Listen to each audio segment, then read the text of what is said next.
since the Renaissance, not an unreasonable judgment. It may be recalled that Nazi propaganda techniques were borrowed from business doctrines and practices that were mostly pioneered in the Anglo-American societies. These techniques were based on resort to simple symbols and slogans, with tremendously reiterated impressions that appeal to fear and other elementary emotions in the manner of commercial advertising, a contemporary review observes. Goebbels conscripted most of the leading commercial advertising men in Germany for his propaganda ministry, and boasted that he would use American advertising methods to sell National Socialism, much as business seeks to sell chocolate, toothpaste, and patent medicines. These measures were frightfully successful in bringing about the sudden descent from decency to barbarism that Fritz Stern describes with an ominous warning. Demonic messianism is a natural device for leadership groups that are at the extreme of the spectrum in their dedication to the short-term interests of narrow sectors of power and wealth, and to global domination. It takes willful blindness not to see how these commitments guide current U.S. policy. The goals pursued and programs enacted are opposed by the public in case after case. That impels the need for mass mobilization, employing the skills of the huge industries that have been created in a business-run society to influence attitudes and beliefs. The need for such measures has taken on special importance during the past several decades, a highly unusual period of American economic history. When neoliberal-style programs began to take shape in the 1970s, real wages in the United States were the highest in the industrial world, as one would expect in the richest society in the world, with incomparable advantages. The situation has now dramatically changed.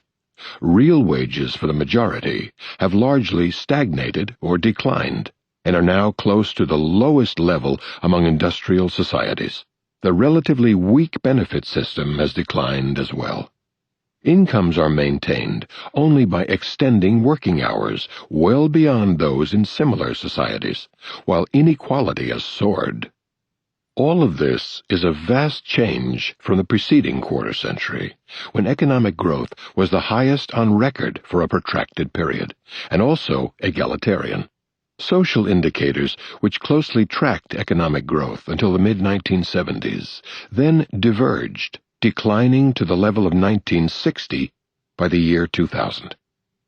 Edward Wolff, the leading specialist on wealth distribution, writes that living conditions stagnated in the 1990s for American households in the middle, while rapid advances in wealth and income for the elite briskly pulled up the averages. From 1983 to 1998, average wealth of the top 1% rose a whopping 42%, while the poorest 40% lost 76% of their very modest wealth. He concludes that even the boom of the 1990s has bypassed most Americans. The rich have been the main beneficiaries, in a continuation of tendencies that go back to the late 1970s. The Bush administration's dedication to wealth and privilege accelerated these tendencies, leading to a surge in corporate profits, professionals' incomes, gains from investments and executive compensation, while by mid-2005, average hourly wages for production and non-supervisory workers had yet to rise to the low point of the 2001 recession. Census Bureau 2004 figures revealed that for the first time on record, household incomes failed to increase for 5 straight years.